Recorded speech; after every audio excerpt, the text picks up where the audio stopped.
Buenas tardes a todos, bienvenidos. Muchas gracias por estar aquí con nosotros.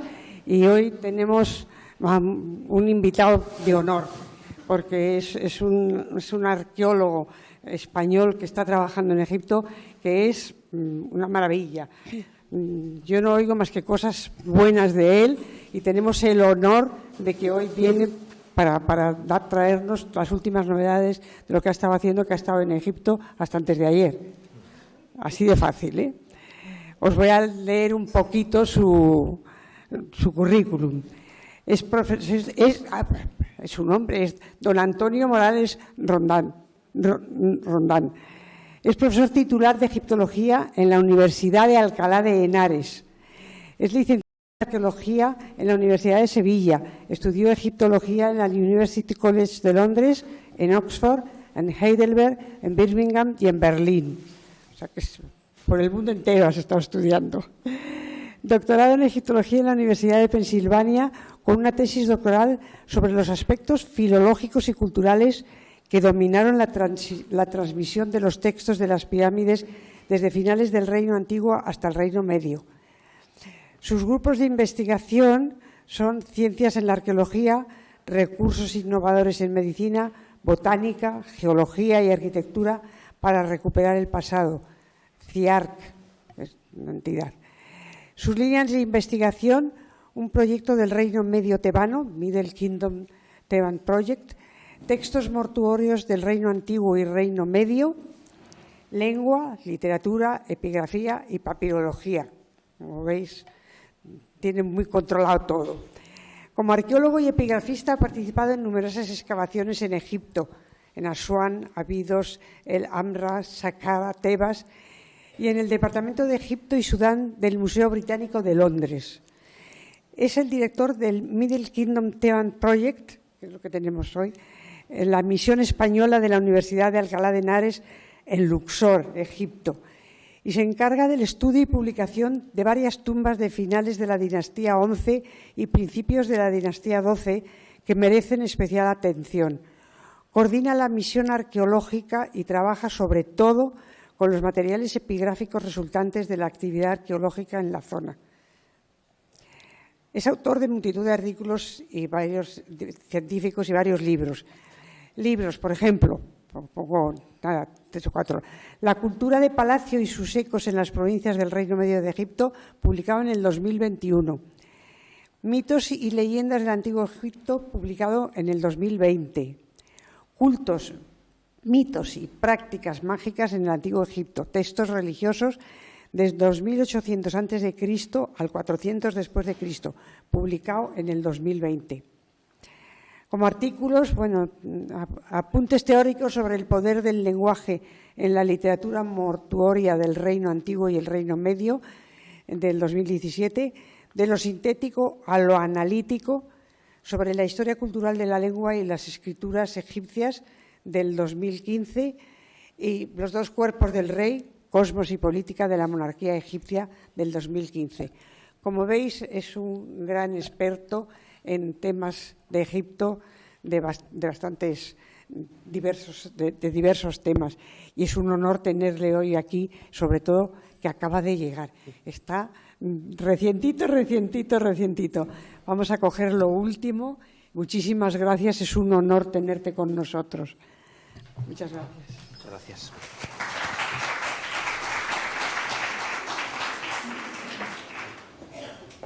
Muchísimas gracias. Buenas tardes a todos. En primer lugar, muchas gracias a la Asociación Orient por la invitación a participar en este evento que me permite, como bien se ha comentado hace un momento, presentarles trabajos, resultados, hallazgos que hemos realizado precisamente en la séptima campaña de la misión de este Middle Kingdom Theban Project, o Proyecto Tebano del Reino Medio, que es una misión, es una iniciativa arqueológica de la Universidad de Alcalá en las zonas de Asasif y Deir el-Bahari, que es justamente lo que están viendo en pantalla. Esta plataforma a la derecha de la imagen sería la plataforma de Asasif, y toda esta zona elevada de varias colinas con numerosas tumbas, hipogeos excavados en la colina, constituyen, junto con el famoso monumento templo de Hatshepsut y el templo menos conocido, pero de interés fundamental para nuestro proyecto, de Mentuhotep II, es la zona denominada Deir el-Bahari. Y esta zona, en su totalidad, es de nuestro interés. Yo cuando digo esto en los congresos y en las conferencias, de repente todos los arqueólogos se asustan porque todos tienen proyectos en la zona y se creen que estoy diciendo que nosotros vamos a excavarlo absolutamente todo.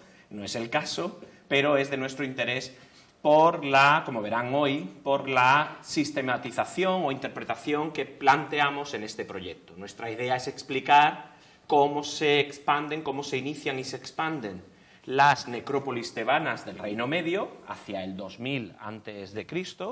y cómo ellas, estas necrópolis y las tumbas que las componen, en relación al complejo del rey Mentuhotep II, se van extendiendo, expandiendo y dando forma a un paisaje ritual, como lo han llamado algunos, en Egipto.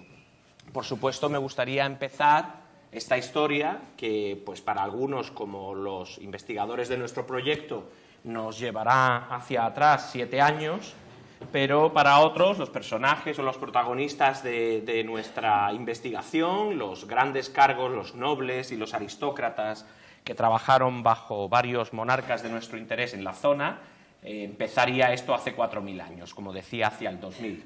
Y como decía, no quería dejar de empezar sin agradecer a todas las instituciones que nos ayudan y con las que trabajamos cada año, gracias a Dios además, normalmente renovamos nuestros acuerdos económicos, lo que nos permite seguir trabajando cada año en esta zona de Egipto. Esto va a terminar siendo, yo lo digo esto a veces medio en broma, medio en serio, va a terminar siendo un poco como la Fórmula 1, porque en las camisetas que llevamos nos ponemos los stickers de quién nos va dando financiación, y para juntar una financiación digamos mínimamente seria, al final necesitamos conjuntar 7 ayudas, de manera que uno termina que nos falta sitio en el gorro y la camiseta para poner pegatinas y logos. Pero bueno, dicho esto, agradecemos a todas estas instituciones su ayuda, a veces menor, a veces mucho más amplia, como la de los ministerios, tanto de Cultura como de Ciencia e Innovación, para llevar a cabo este proyecto en Egipto. Si alguien sale de aquí con preguntas, con interés por algunas cuestiones que haya mencionado, con la necesidad de buscar fotografías, artículos, algunas discusiones o vídeos que tengamos sobre el proyecto, que quiera profundizar más, pues tenemos todo tipo de redes sociales, ¿no? De cuentas en redes sociales. Esto es algo que se ha puesto ahora muy de moda. Antes pues no lo hacíamos y ahora pues tenemos en todas las redes presencia con vídeos, explicaciones o digamos puestas en escena o grabaciones desde el propio yacimiento. Tenemos un diario de excavación que hasta la semana pasada ha estado funcionando, poniendo al día a los que seguían el diario de lo que íbamos haciendo cada mañana en nuestra concesión, y una página web en la que además pues subimos artículos, investigaciones, incluso si es posible pues de acceso libre a algunos artículos científicos y demás que vamos logrando realizar a lo largo de los meses. Y por supuesto ya, digamos, dentro del ámbito de lo científico puramente, pues todos los años publicamos 2 informes arqueológicos. Un informe para el BAEDE, el Boletín de la Asociación Española de Egiptología, y un informe en inglés mucho más extenso para una de las revistas de egiptología de más prestigio en la disciplina, una revista alemana donde cada año hemos ido publicando todos los detalles de nuestras excavaciones y que muchos agradecen, puesto que de algún modo cedemos mucha información para que otros puedan seguir trabajando en cuestiones que tienen que ver con el Reino Medio. Y ahora les situaré un poquito cronológicamente. En cuanto al equipo, el equipo es un equipo amplio. Como podían ver anteriormente, la escena o el escenario de trabajo es amplísimo. Como les decía, no estamos trabajando en toda la zona, pero sí que tenemos un proyecto un tanto particular porque trabajamos en varias tumbas a la vez. La mayoría de los proyectos que trabajan en Egipto se centran en una tumba, una o dos. A veces, si les surge una tumba subsidiaria, encuentran otra al lado, pues digamos que se van expandiendo, pero no es nuestro caso. Desde el principio empezamos con media docena de tumbas. Yo les voy a hablar hoy de 4 de ellas. Intentaré ser lo más breve posible porque me enrollo mucho. Como buen sevillano que soy, me han dicho que tengo 3 horas y media, ¿no? Pues dentro de 4 horas veremos cómo va la cosa. Exagerado también soy. El caso es que el proyecto en sí necesitaba desde el principio de un amplio equipo. El equipo está compuesto, y se lo digo porque acabamos de llegar, como habíamos dicho antes, por unos 65 investigadores. Y se contrata normalmente a 100 obreros. Y esto habla ya, los números ya hablan de la dimensión del proyecto. Es un proyecto muy amplio donde además, como excavamos en distintos sitios, yo voy con varios walkie-talkies, me van hablando, como tenemos investigadores de España, de Alemania, de Inglaterra, tenemos un japonés que yo creo que habla solo en japonés y nadie le contesta, varios egipcios en árabe. Entonces, claro, yo voy con los walkie-talkies, me vuelven loco y me dedico, además eso debo decirlo, antes decían que soy un gran investigador y que eso es un gran proyecto el que tengo, pero en realidad son ellos los que lo tienen y yo lo que hago es hacer de manager y organizar un poco el trabajo de todos ellos, que hacen un trabajo impresionante, todos ellos y todas ellas que hacen un trabajo fantástico. Tocan todos los palos, por decirlo de una manera sencilla. Tenemos, por supuesto, arqueólogos, epigrafistas, especialistas en geología, en topografía, en arquitectura. Tenemos especialistas en cerámica, en papirología, especialistas en medicina forense y momificación. Contamos, por lo tanto, con un amplio abanico de investigadores, de disciplinas y de aproximaciones que nos permiten pues, lanzar una ofensiva, podríamos decirlo así, con la información que nos vamos encontrando, que es numerosa. Los investigadores, además, o el grupo entero constituye un equipo muy internacional. El 50% de los investigadores son españoles y el otro 50% son extranjeros, lo que también pues, ofrece una dinámica y permite, además, a los estudiantes que trabajan con nosotros, los becarios, cada año ofrecemos normalmente, o cada 2 años ofrecemos al menos una beca, siempre que la financiación nos los permita, pues a estos estudiantes esto les permite chocar con una realidad de trabajo en distintas universidades, distintas disciplinas, con distintos investigadores, que además pues, crean, digamos, un ambiente de trabajo y de discusión fantástico. Por supuesto, un elemento que nos faltaba y que el año pasado conseguimos, con financiación tanto de la Universidad de Alcalá como del Ministerio de Cultura, fue la preparación de una base de datos y de un servidor online, o de estos que llaman ahora un cloud, una nube, donde pudiéramos, compartirlo todo. Estábamos un poco cansados de mandar discos duros, WeTransfer, archivos de un lado para otro, USBs, y era una locura porque además pues, teníamos investigadores en Egipto, en Alejandría, en Asuán, alguien en Luxor, 2 en Londres, 1 en Berlín, y era un poco lío lo de compartir los archivos. Se ha creado una nube, con la ayuda, como decía, de estas instituciones, una nube que nos permite compartirlo todo, se sube todo a la nube, es fácil ahora buscar información, compartir, no solo la información directa, sino también metadatos que están vinculados a esa información, fotografías, planos, mapas, dibujos, etc. Y de 200 terabytes, lo cual supone un gran servidor de memoria para el futuro. Y luego, por supuesto, debemos agradecer al Ministerio ahora llamado de Turismo y Antigüedades, hasta hace muy poco era solo de Antigüedades, pues al Ministerio de Turismo y Antigüedades egipcio por la autorización para trabajar en la zona. Aquí tenemos 6 de los 6 primeros años, ahora les presento los trabajos de la 7ª campaña o temporada, pero son ya 7 los años que hemos estado trabajando con los permisos y bajo los auspicios de este ministerio, que al fin y al cabo es el que nos cede parte de este patrimonio histórico, artístico y arqueológico para trabajar y para investigar.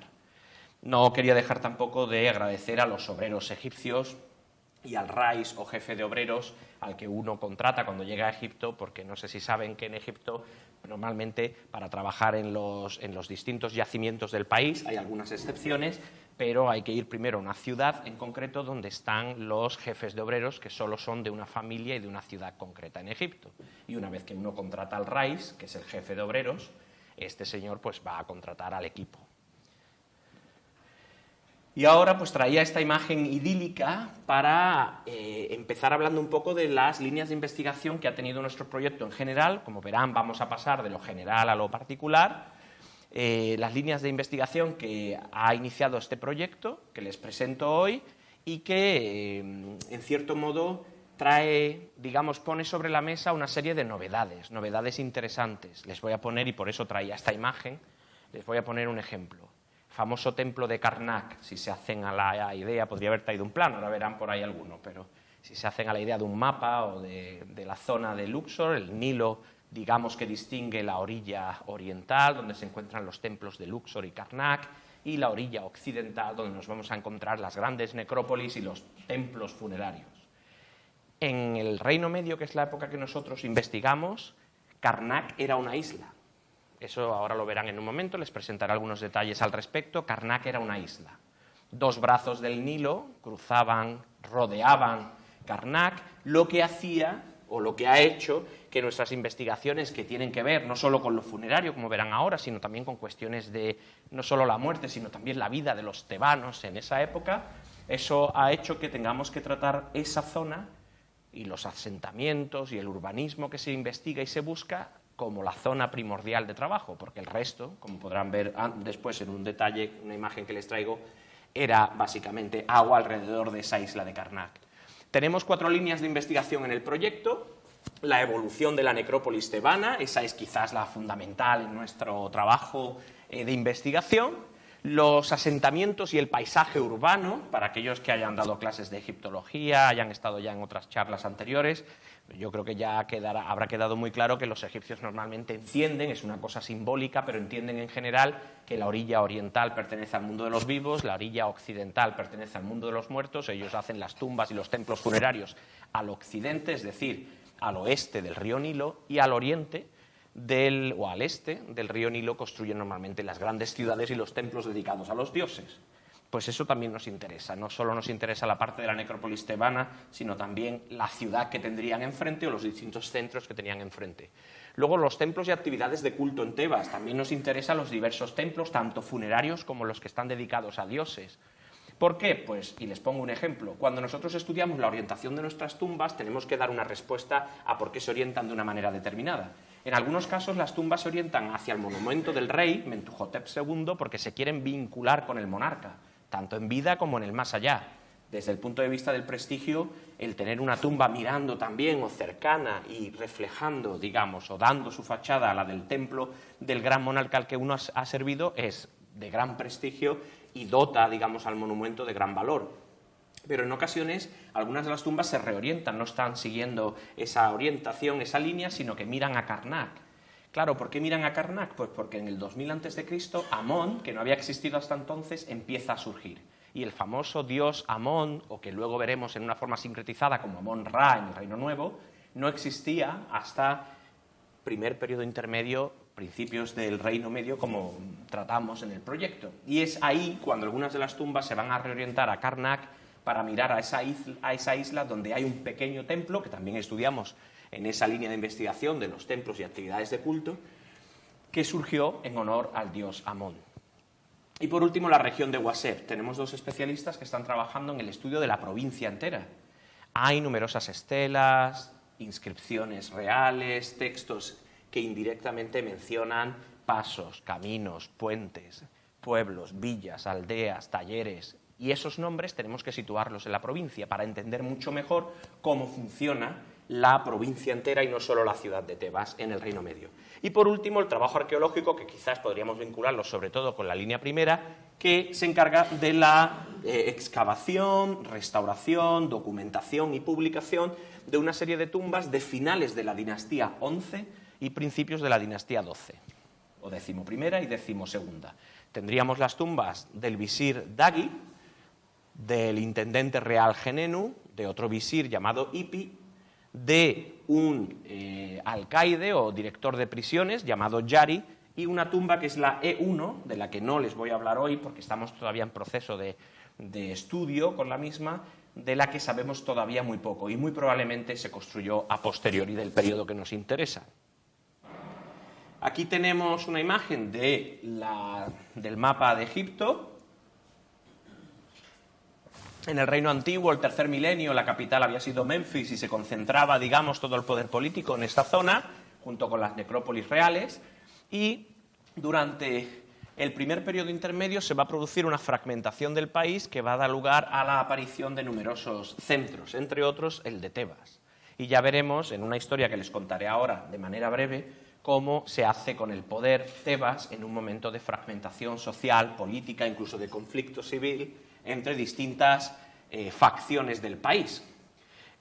Aquí tienen la ciudad de Tebas, este sería el río Nilo, una zona, la oriental, dedicada a los templos y al urbanismo, y la zona occidental dedicada al mundo de las necrópolis. Y aquí tienen ya una imagen más particular de la necrópolis que nos interesa, hoy en día con una gran carretera y un parking inmenso que da, digamos, espacio para los cientos de autobuses que, gracias a Dios para los egipcios, vuelven a aparecer después de años desaparecidos, vuelven a aparecer cientos de autobuses para visitar el famoso complejo de la reina Hatshepsut, que llegaría 800 años después del periodo que nos interesa a nosotros. En el periodo en el que nosotros trabajamos solo nos interesa el templo de Mentuhotep, que estaba aquí. Como Mentuhotep es el que pone fin a ese periodo de fragmentación que les he dicho hace un momento, quedó para la posteridad egipcia como el gran unificador, el gran rey que puso fin a un momento de crisis en Egipto, y numerosos monarcas, incluida la inteligente Hatshepsut, decidió construirse, vincularse con el monarca Mentuhotep, una gran figura histórica, para justificar también su ascenso al trono, que, como bien sabrán, se produjo de una manera un tanto irregular. Aquí tenemos un plano de la ciudad de Luxor, hoy en día. Los puntos que ven aquí constituyen básicamente zonas de urbanismo.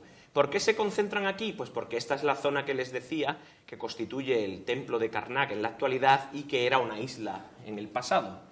Los otros puntos que ven por aquí, incluido el punto número 1, que es un templo construido a 600 metros de altura en una colina llamada la colina de Tot, al que visitamos precisamente el miércoles pasado, costó llegar y que todavía no sabemos bien por qué se construye en esa zona. Creemos que es una zona de paso entre los wadis para acortar camino y llegar a la zona de Abidos, en el norte.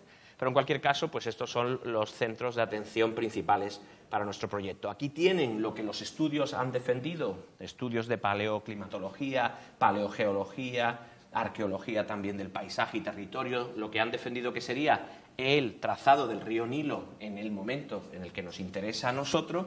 Y aquí tienen incluso una imagen, esto está tomado precisamente de una de las ediciones de la famosa descripción del Egipto que se crea en la época de Napoleón y que ya trae a colación la aparición todavía a esas alturas no solo de lo que sería el río en la zona frontal, sino por detrás de Karnak, un elemento muy interesante que ya en los siglos XVIII y XIX todavía se atestiguaba.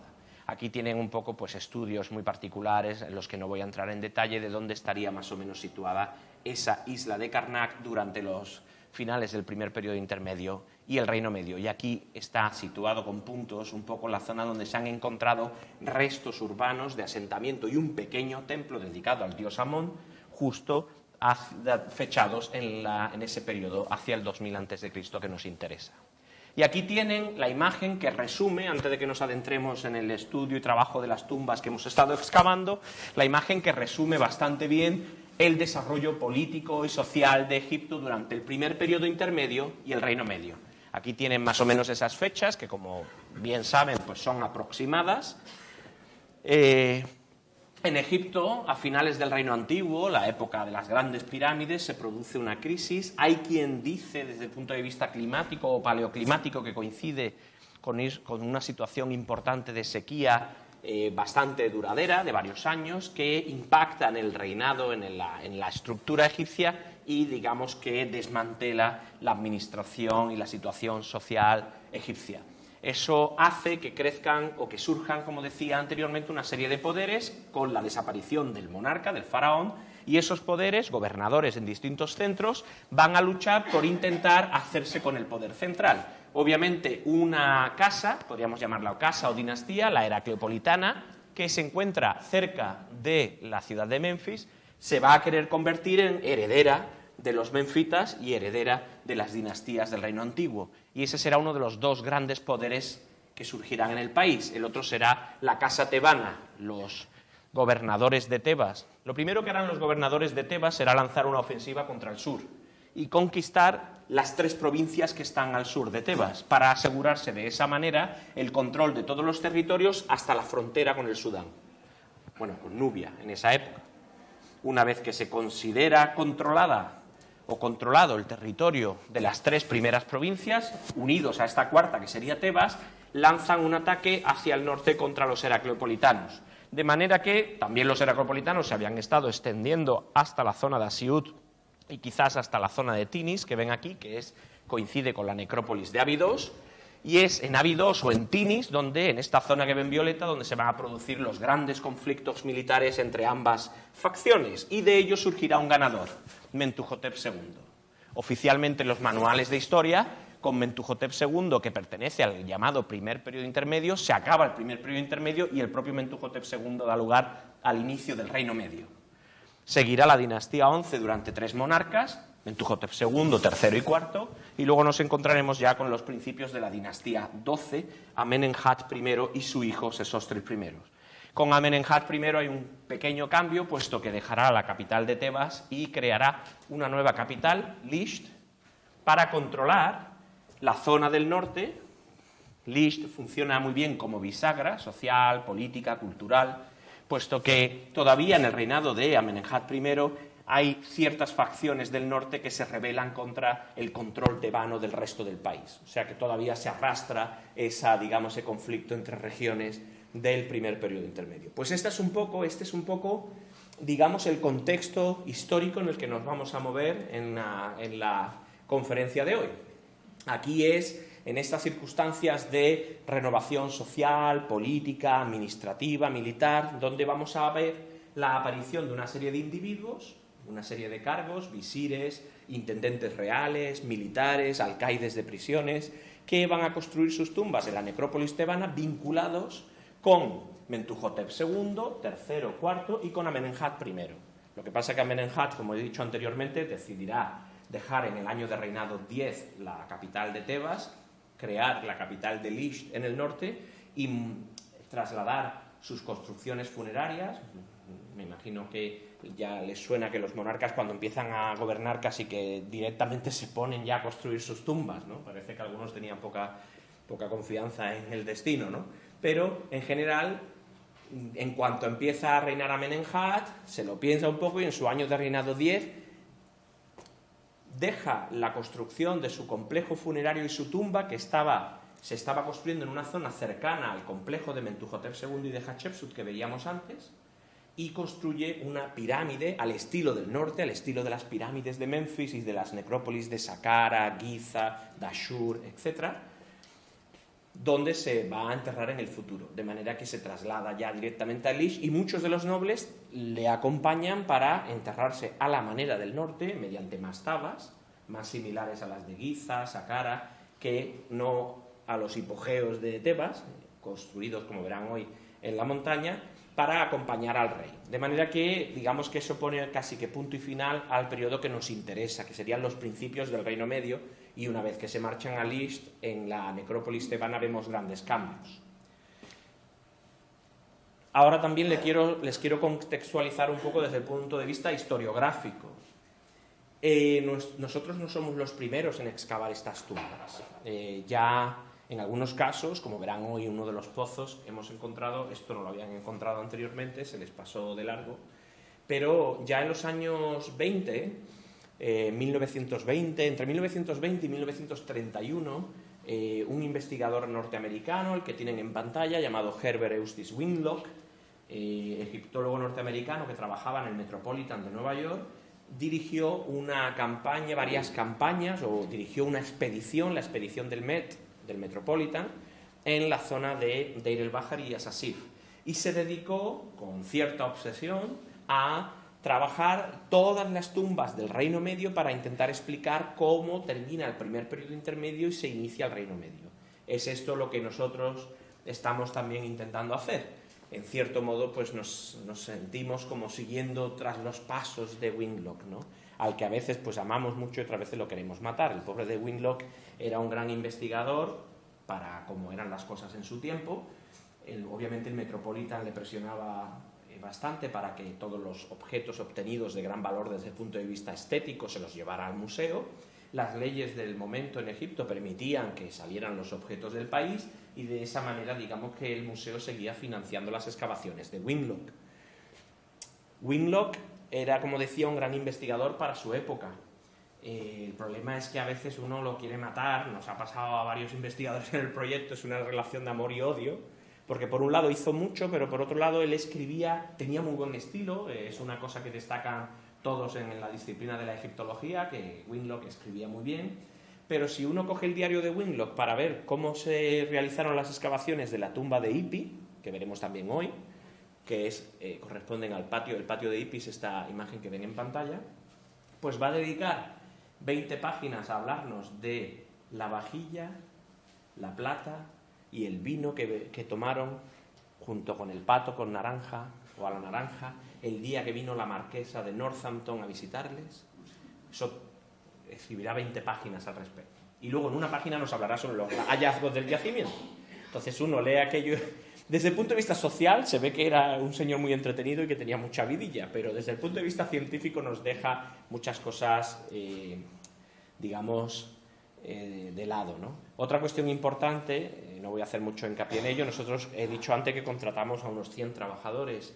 Los patios son muy amplios de algunas de las tumbas. Verán ahora cuando se las presente que hay dos tipologías de tumbas, las de tipo saf en árabe quiere decir pilar y por lo tanto son tumbas con fachadas de pilares, y las de tipo hipogeo, que estos son patios inmensos en la colina, excavados hasta los pies de la colina, donde habría una especie de entrada monumental para subir el patio y luego entrar en el hipogeo, donde habría una parte pública y una parte cerrada, interna o íntima, donde estaría enterrado el difunto y donde obviamente ahí no querría nadie que se accediera. El caso es que traía esta imagen a colación porque en esa época, en los años 20 y 30, se usaban niños para excavar. No sé si ven la imagen, no es de muy buena calidad porque es de la época, pero solamente los jefes, como este señor de aquí, o este de aquí, o este de aquí, son adultos, el resto son niños. Eso era muy normal en los años 20, 30 y 40, que fueran niños los que trabajaran realizando estas labores. Gracias a Dios todo ha cambiado y ahora las cosas son de otro modo. En cuanto a los protagonistas de la charla de hoy, pues desde el punto de vista de los monarcas, los dos grandes protagonistas serían Mentuhotep II, porque fue el reunificador del país tras ese proceso de colapso y fragmentación económica, administrativa y política, y Amenemhat I a principios de la dinastía XII, porque digamos que da un nuevo tono, un nuevo color a los inicios del Reino Medio y además, como les decía antes, salta y traslada la capital a Lisht. Los protagonistas o dueños de las tumbas que vamos a ver hoy: Dagi, visir de la dinastía XI, atendió a Mentuhotep II, Genenu, intendente real. Un intendente real es una especie de ministro de Economía o de Hacienda en la actualidad. Seguro que no le caía bien a mucha gente. Pero, como bien sabemos aquí en España, Hacienda somos todos y también necesitaban un intendente, un experto en Hacienda, en fiscalidad, economía y demás, que llevara las cuentas del país. Yari era un alcaide, era un director de prisiones. Es un momento además muy interesante porque debemos situarnos históricamente. Mentuhotep II ha vencido a los heracleopolitanos en el norte. Y sabemos que hay campos de concentración o campos de trabajo, podríamos decir, más bien, campos donde se concentra a mucha población militar y a población política de carácter, digamos, con cierto poder en el norte, vencidos heracleopolitanos que son enviados a Tebas. Y es ahí donde Yari se hace cargo, mediante un sistema de prisiones y de campos de trabajo, de estos señores. Y por último, Ipi. Ipi es el único de estos 4 señores que va a servir a Amenemhat I, y también se ve en el tipo de tumba que tiene, una tumba quizás un pelín más sofisticada que las otras 3 que hemos estado excavando estos años. Y aquí tienen un poco, por ya empezar a dar nombres a los lugares, las distintas necrópolis del Reino Medio y del Reino Antiguo. La necrópolis más antigua que existe hoy en día en Luxor es esta colina que ven aquí, que se llama el Joja o el Coca, y es donde se enterraron varios individuos de prestigio, grandes cargos del Reino Antiguo. En esa época Tebas debía ser una especie de pueblo. No se habla mucho de Tebas, en los famosos textos de las pirámides del tercer milenio el dios Amón no está mencionado, aparece una vez mencionado. Hay quien dice, sí apareció una vez, sí, pero es que Amón significa el escondido y esa referencia es como adjetivo, el escondido, no quiere decir Amón el dios. O sea que no aparece mencionado en los textos de las pirámides para nada. lo que significa que no es un dios importante. De hecho, los nombres de los monarcas que les he mencionado, Mentuhotep II, Mentuhotep III y Mentuhotep IV, tienen como dios principal en el propio nombre al dios Montu, o Mentu, como lo queramos pronunciar, porque Montu es el gran dios en la zona de Tebas, Medamut, Armant y Tot, que son los grandes centros que están frente a la necrópolis que ven aquí. Esto es la zona norte. Aquí más o menos estaría Medamut y al sur estarían los centros de Armant y Tot, más Karnak, aquí más o menos frente al Tarif, que es donde se inicia esa pequeña construcción en honor a un nuevo dios llamado Amón y que dará lugar a una gran historia, como bien sabe.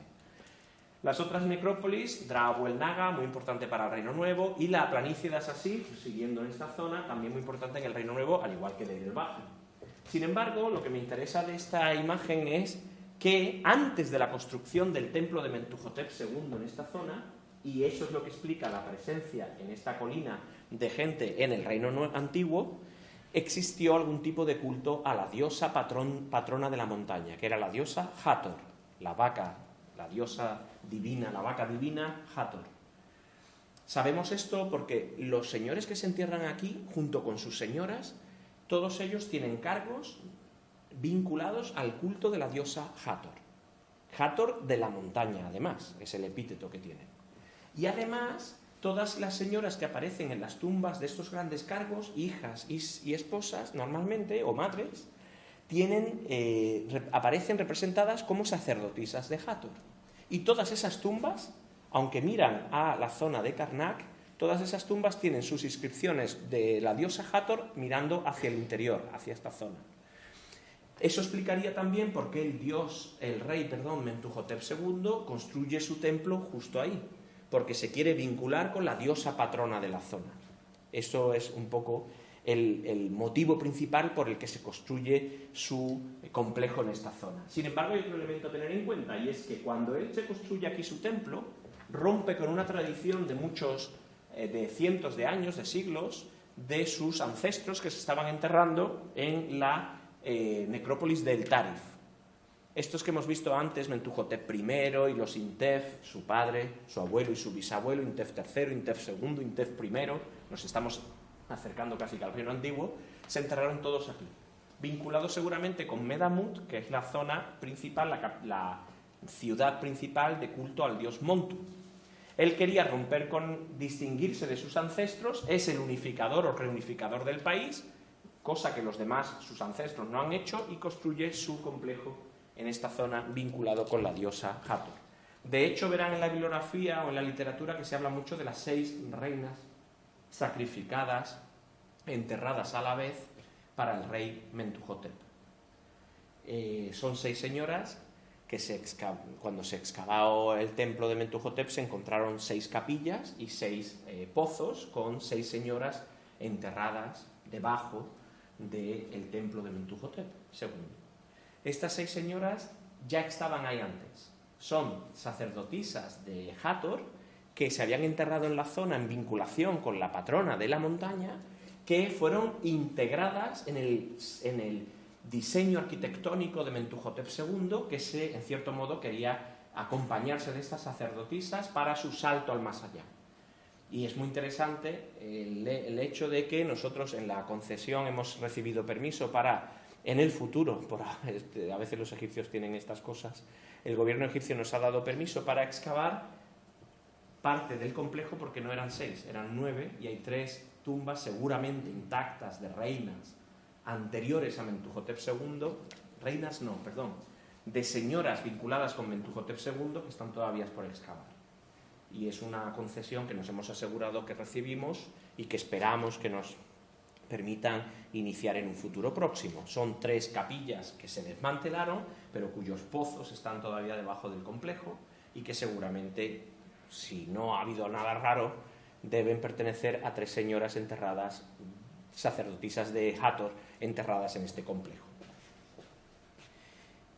Eso hace, y es un poco la idea que tenía a la hora de marcar este plano de esta manera, eso hace que la vinculación del reino antiguo con estas tumbas explique por qué construyó el templo aquí, Mentuhotep, también sirve para distinguirse de sus ancestros, y eso hace que en cierto modo se cree como una especie de zona ritual entre los ancestros y la nueva construcción. No sé si esto funciona, a ver, tarda un poquito creo, se ha quedado pillado. Ahora de repente saltará 6 diapositivas, ya veremos. A ver, sí, efectivamente ahora ha saltado. Y hace que, como parte de nuestra investigación, nos interese entender esa relación entre el Tarif, la necrópolis de sus ancestros, con Dra Abu el Naga, que estaría en esta zona, y la zona de Asasif y Deir el-Bahari. Porque todas las tumbas que hemos encontrado del periodo se encuentran o en esta zona o en esta zona. Y algunos otros proyectos, como el dirigido por José Manuel Galán, del proyecto Yehuti, ha encontrado tumbas del mismo periodo en la zona de Dra Abu el-Naga, cerca de donde se encuentra la tumba de Yehuti. Y eso también nos interesa para explicar cómo crecen y se desarrollan las distintas necrópolis, todas ellas vinculadas con el complejo de Mentuhotep II. Y ahora les traigo las 5 tumbas. Les he dicho que hablaré de 4 de ellas porque esta está todavía un poquito entre interrogantes. Las 4 tumbas en las que hemos estado trabajando. Hay 2 tumbas de la zona del Deir el-Bahari, en alto, compuestas por un gran patio y una zona de hipogeo, una construcción de hipogeo dentro de la montaña, y 2 tumbas de tipo Saf excavadas en la roca y construidas mediante fachada de pilares en la zona de Asasif.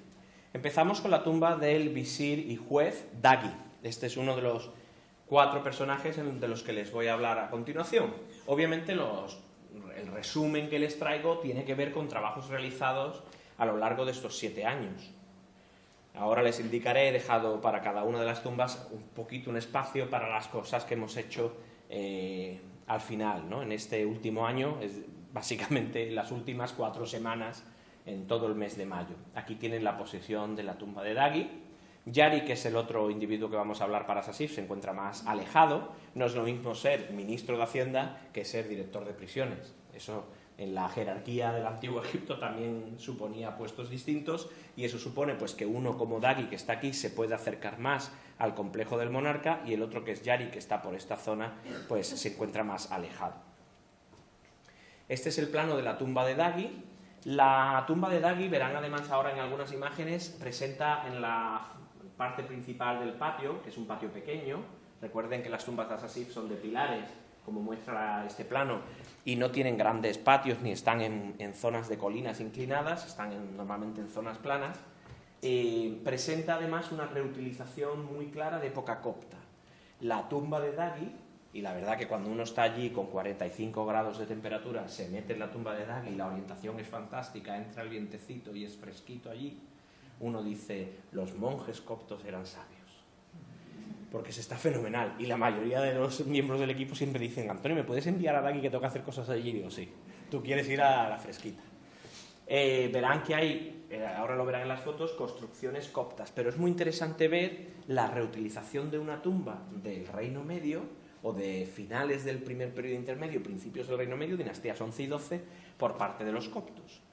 Más allá de esa reutilización que veremos en un momento, aquí les puedo hablar además de una modificación, y es que Dagi, nuestro visir Dagi, vivió bajo los reinados, sirvió a Mentuhotep II, pero se alargó, digamos que estuvo muchos años en el puesto, y se alargó hasta la época de Mentuhotep III y IV.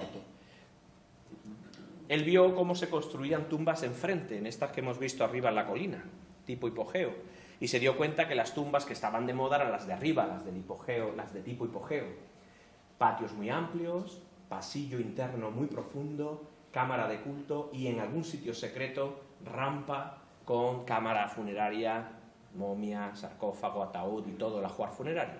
Y para copiar eso, él, que se había construido el sistema de tumbas Saf de pilares, cambia y lo que hace es construir 2 paredes, una aquí y otra aquí, para convertir, de alguna manera rompe con el sistema de pasillo transversal, el cual ya no es muy útil en su caso, y transforma su tumba, aunque era de pilares, la transforma en una tumba de entrada única, sin pasillos transversales, y que obliga a seguir el eje principal como hacían las tumbas de los hipogeos de la zona norte, en la colina de Deir el-Bahari. digamos que se observa esa evolución. Aquí tienen una imagen, estas tumbas han sido plenamente saqueadas, y esto no me canso de decirlo en muchas charlas y demás, cuando me preguntan por las paredes, los suelos.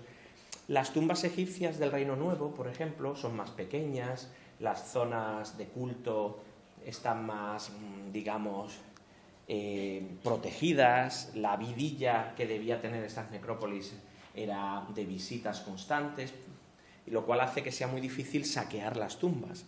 Pero estas grandes tumbas, tanto las del frente de la colina norte en Deir el-Bahari como las tumbas de Asasif, estaban muy expuestas, son inmensas, son muy pocas las que hay y era muy claro dónde estaban las distintas partes de la tumba, de manera que cuando llegaban periodos de crisis, como el del Reino Medio, estas tumbas serán saqueadas plenamente, se llevarán todos los bloques de piedra, los suelos, etc.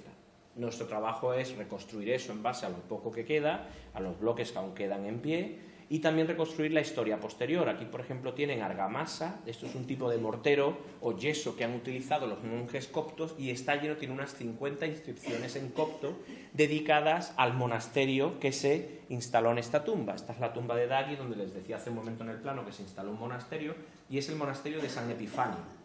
Es además muy interesante porque hay textos que nos hablan de que la mitad de la montaña la acogió San Epifanio, construyó además un murete de piedras que todavía casi que se observa hoy en día en la colina de Kurna, donde está situada esta tumba, en la zona de Asasif, y por detrás está la colina de Kurna, y la otra mitad de Kurna era del monasterio de San Ciríaco.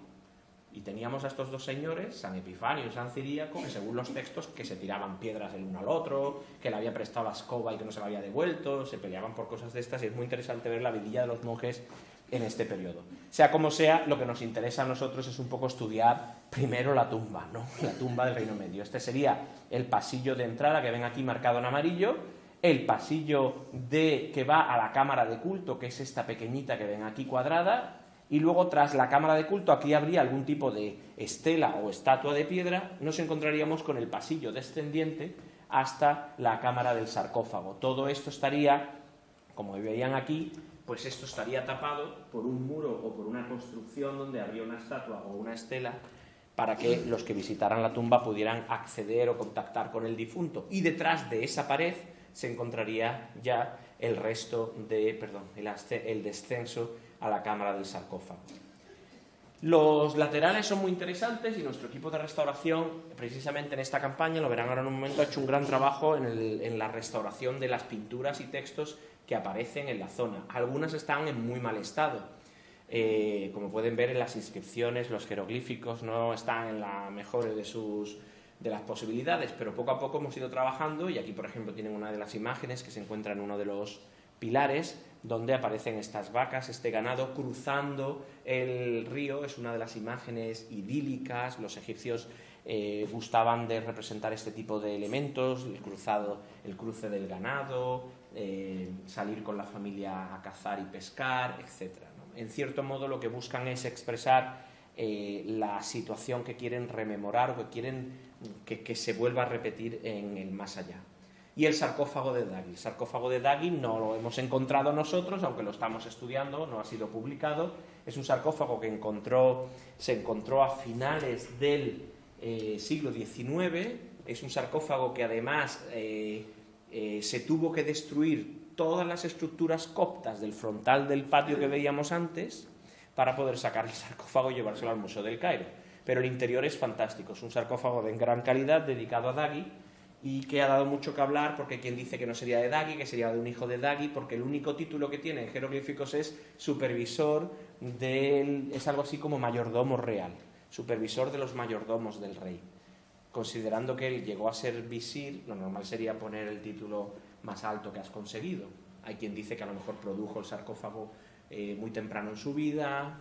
Hay varias hipótesis, una de ellas es que sería un sarcófago que habría servido a su hijo y no a Dagui o a un hermano, seguramente un hijo o a un nieto, y no a él mismo. Pero bueno, eso es una hipótesis bastante ahora mismo irrelevante porque no tenemos más información. Esta es la representación de lo que nos queda. Les traigo de nuevo el plano.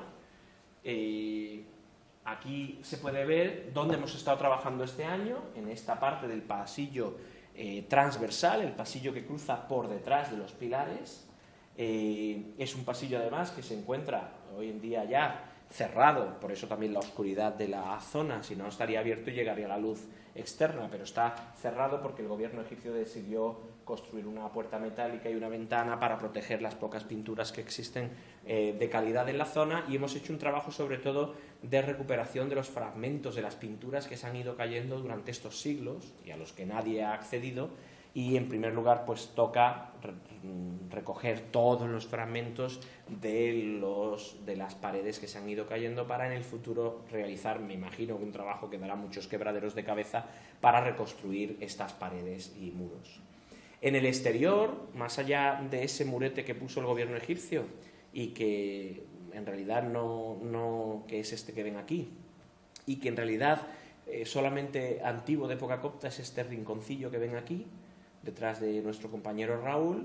Se trata de una especie de escalera que habían construido los coptos para subir y seguir una plataforma que había por detrás. Pero sea como sea, lo interesante de las excavaciones que estamos llevando a cabo ahora mismo, y este es el primer año que trabajamos en esta tumba, desde el punto de vista arqueológico, de epigrafía y de estudio y documentación ya llevamos varios años.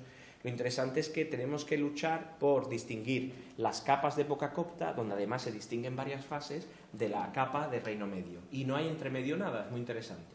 O nos encontramos materiales del Reino Medio, pinturas y demás, o saltamos ya cosas, objetos, hallazgos de época copta. Es muy interesante, significa que de algún modo esta tumba fue ignorada durante años, o a lo mejor quedó tapada por los restos o escombros, y solo en época copta decidieron reutilizarla. Y aquí tienen una comparativa, es la misma imagen, han cambiado ciertas cosas. Esta foto está tomada desde la pared moderna que ha instalado el gobierno egipcio hacia la zona oeste. Es la misma foto. Aquí se ve todavía restos de la pieza de una de las lajas de piedra del Reino Medio, sobre la que se habían construido como unos muretes de ladrillo con argamasa para, según San Epifanio y los monjes que vivían en honor a San Epifanio en este monasterio, dar la bienvenida a los que visitaban el monasterio. Hoy en día, como pueden ver, la laja de piedra ha desaparecido. Creemos que una pieza, lo poco que queda de la misma, es esta pieza que hay aquí, que está al lado de donde Raúl está trabajando, y se han ido desvaneciendo, cayendo y casi desapareciendo los restos coptos, que es lo que queremos intentar recuperar antes de que desaparezcan definitivamente. Otra cosa interesante que ha surgido en esa zona, que lo que ven aquí ahora es un plano de los que estudiaron la zona copta. La zona copta, esta sería el interior de la tumba. El patio tenía dos torres, una torre de 12 metros de altura, no es moco de pavo, una torre de adobe de 12 metros de altura con 3 plantas.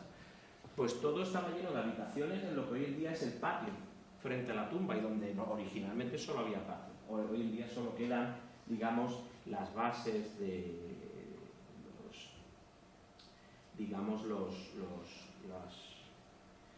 los restos de lo poco de lo que había construido en la zona, sobre todo en adobe.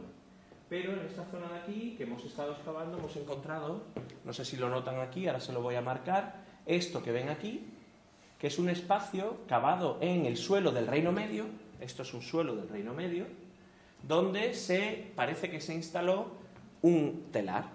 Es una zona de productividad de los monjes que seguramente cruzaron y llegaron hasta el suelo del Reino Medio, que es una capa de un mortero para crear un suelo por encima de la roca, igualar el suelo por encima de la roca madre, pero claro, una vez que llegan a la roca madre ya no pueden seguir, y eso es lo que da lugar a lo que seguramente sería la instalación de un telar de época copta. Y se conoce porque precisamente el monasterio de San Epifanio era famoso por la producción de textiles, lo cual nos ayuda a explicar un poquito la aparición de estas estructuras que son casi que el vacío de lo que hubo en algún momento. Y les traigo una imagen de época del Reino Medio, precisamente porque en cierto modo pues no se separa mucho, en cierto modo, de las instalaciones de época copta, porque todavía tenemos eso en mente, por si fuera una instalación que hubiese en el Reino Medio, que se hubiera dado en el Reino Medio. Lo que pasa es que no tiene sentido porque los egipcios no utilizaban las tumbas para este tipo de actividades o funciones. También hemos encontrado ladrillos de adobe con sellos. No se ve muy bien en la imagen, había traído uno con jeroglíficos, pero no aparece. Los otros dos no aparecen. Aquí quedan unos jeroglíficos, hay un cartucho con el nombre de un monarca, y es muy interesante, son adobes de los grandes complejos de las dinastías 26, 27, 28, que estaban también muy expuestos y eran masivos y monumentales, en medio de la necrópolis. Entonces ellos iban a esta zona de la necrópolis, cogían adobes de los otros monumentos y se los traían los coptos para seguir construyendo pues, sus escaleras, habitaciones, etc.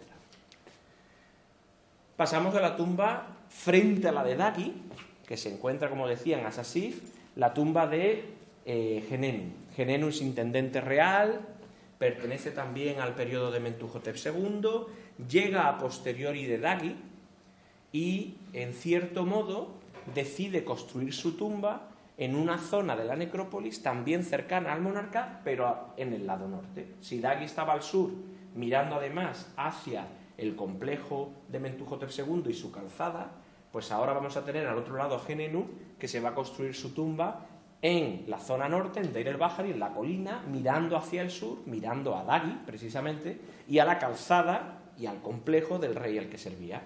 Lo interesante bueno, no lo he dicho antes, pero los títulos de estos señores los intentamos traducir del mejor modo posible, entendemos bien cuáles son sus funciones en base a los contextos, actividades y directrices que dan a lo largo de su vida y que quedan en los textos, pero luego tenemos... los títulos son un tanto complicados de entender. Aquí tenemos, por ejemplo, el de intendente real y portador del sello real, asistente del rey, amigo único. Esos son títulos, son más bien epítetos de los cortesanos. Amigo único, el rey tenía amigo único, pues tenía como 30 amigos únicos a la vez, pero bueno. Pero luego tenemos supervisor del cuerno, la pezuña, la pluma y la escama. Como es ministro de Hacienda, esto lo que quiere decir es que controla toda la economía que tenga que ver con el gran ganado, el pequeño ganado, la pesca, todo, ¿no? La agricultura, todo lo que tenga que ver con las aves. O sea que es supervisor de todos los elementos que tienen que ver, pero esta es la manera en la que los egipcios lo explicaban, ¿no? Luego dice supervisor de toda ave que ande, vuele o nade. A veces los títulos son ya bastante recalcitrantes en cierto modo porque no sabemos muy bien a qué se refiere. Y luego siempre hago el chiste, no sé si estáis grabando, como lo escuche mi madre se va a cabrear, pero yo cuando me recuerda mucho cuando llego a visitar a mi madre a su casa, que me dice aquí la que mando soy yo, pues lo mismo, supervisor de lo que es y lo que no es. Por si no queda claro de qué soy supervisor, y ahí pues tenemos las transliteraciones, cómo se pronuncian en egipcio y las inscripciones en jeroglíficos. La tumba de Genenu es muy particular y, como vamos a ver ahora, además, es un tanto irregular, por decirlo de alguna manera. La tumba de Genenu tiene 7 pozos que no deberían estar ahí, porque los egipcios en el Reino Medio no suelen utilizar pozos para enterrar a sus difuntos. Ellos utilizan un pasillo principal, que es de carácter público, una zona de culto, o bien una antecámara o una segunda cámara que es para el culto al difunto, se puede visitar, uno llega allí, va a tener una mesa de ofrendas, puede realizar las ofrendas, rezar, hablar con su familiar o amigo, ver la estatua o la estela del difunto con sus representaciones, la iconografía que haya o que no haya en esa tumba, y luego, en el caso de Genenu, detrás de esa cámara se encontraría el descenso a la cámara del sarcófago. Debido al perfil que ven en pantalla, se ha entendido que esta es la cámara de culto principal y que ya aquí habría un cierre y todo esto descendiente sería la zona privada de enterramiento. Lo que pasa es que al tener 2 cámaras, esta y esta, o lo ven aquí en el perfil, esta y esta, hay quien habla de la posibilidad de que hubiera 2 personas enterradas en esta gran tumba. Considerando que hemos encontrado restos de 2 sarcófagos, parece que se confirma la hipótesis. Esas son las excavaciones del patio. Los patios son inmensos. La tumba de Genenu tiene un patio de 100 metros de largo, es como un campo de fútbol, por unos 38 de ancho. Claro, excavar esto, por ejemplo, en el caso de Genenu, como pueden ver, en cierto modo, hay poca potencia. Es verdad que los arqueólogos que están trabajando en este complejo, cuando tienen que llegar al nivel que nos interesa, el nivel original de construcción del complejo, tienen que bajar pues más o menos medio metro. En la tumba de Ipi es distinto. En la tumba de Ipi, lo veremos también en un momento, para bajar al Reino Medio hay que quitar unos 5 metros de potencia. Y eso es mucha potencia para espacios tan grandes. Lo interesante del complejo de Genenu es, bueno, iba a pasar primero al exterior, pero veo que lo he puesto al revés. Lo interesante del complejo de Genenu, como decía, son unas escaleras que construyó de acceso al complejo que no tienen paralelo en otros complejos. Hay complejos en Cubet el Jagua con escaleras, pero son más bien estrechas, también muy alargadas, muy irregulares en cierto modo, pero este tipo de escalones tan amplios, de unos 38 metros de ancho, digamos que no tienen paralelo en otras tumbas.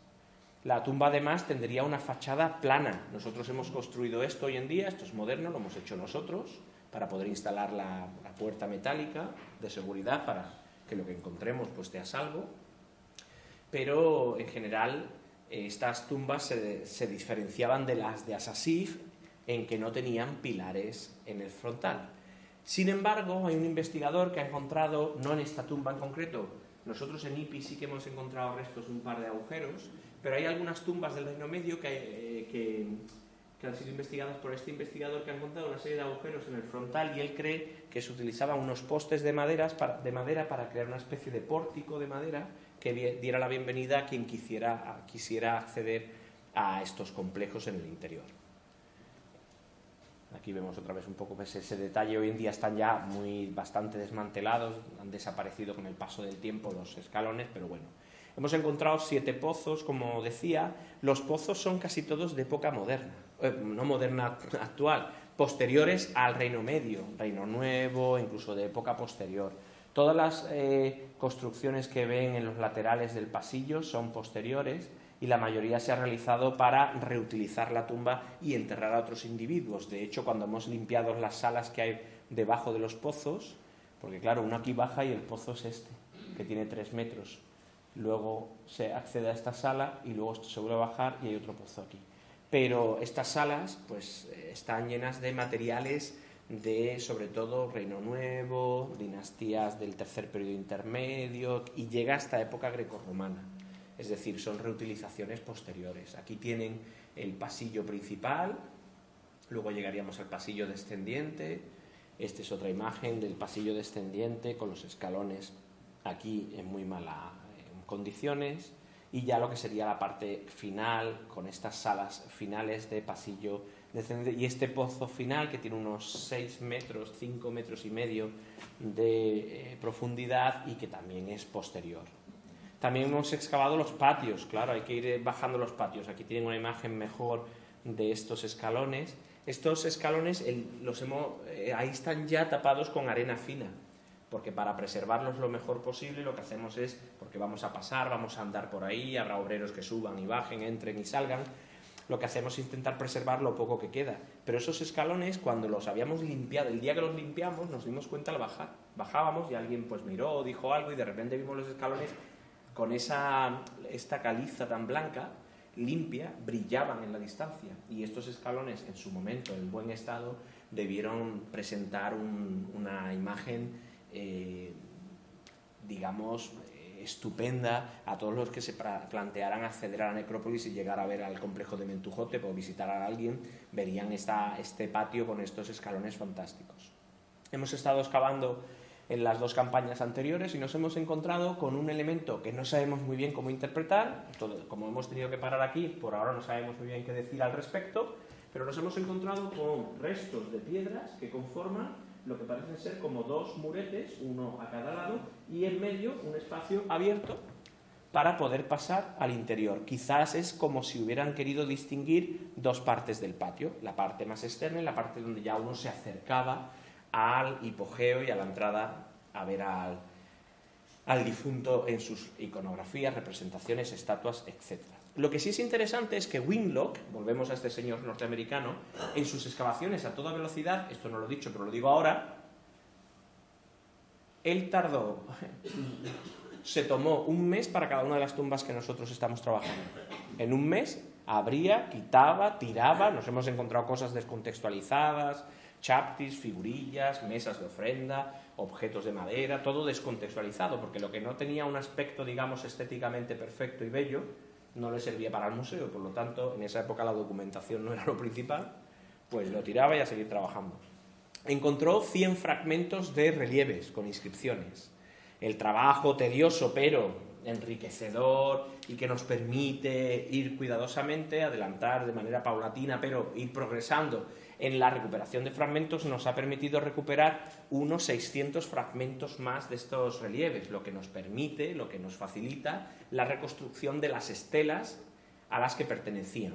Esta es la estela llamada A.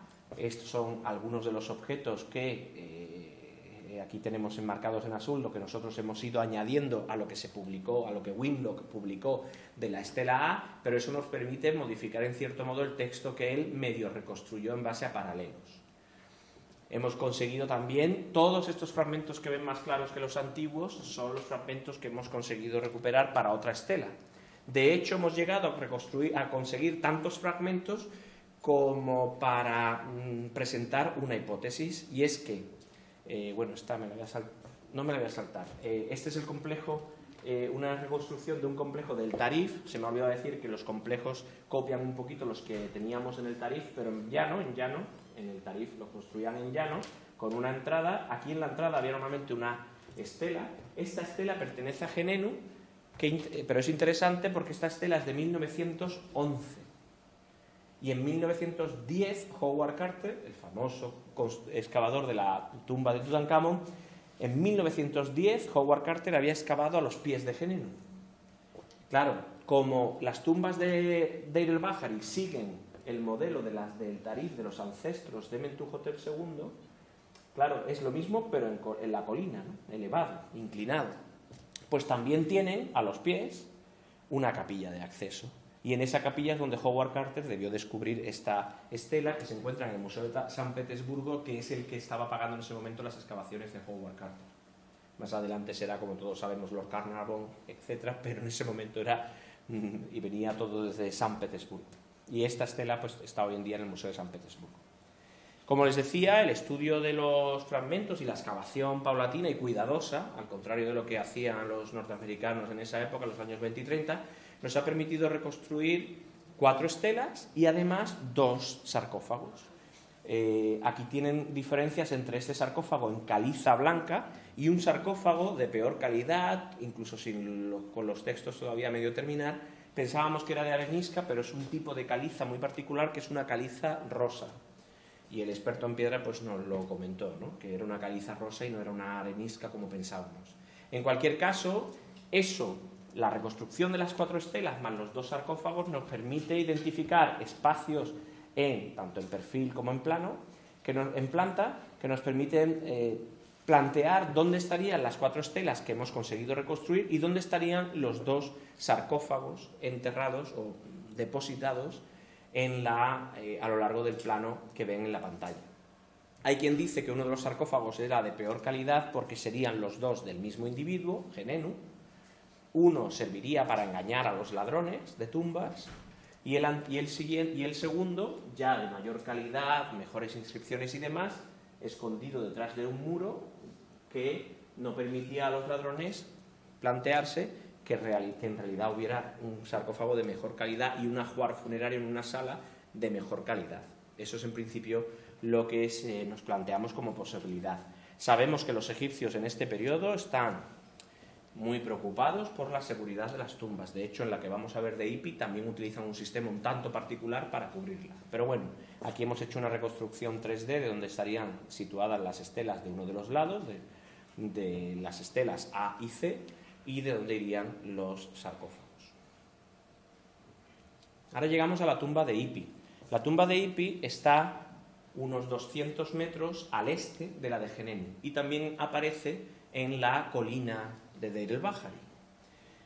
La tumba de Ipi es quizás un poco más corta de patio, no tiene los 100 metros, debe tener unos 70 metros, pero sí tiene una anchura superior, de unos 40-42 metros.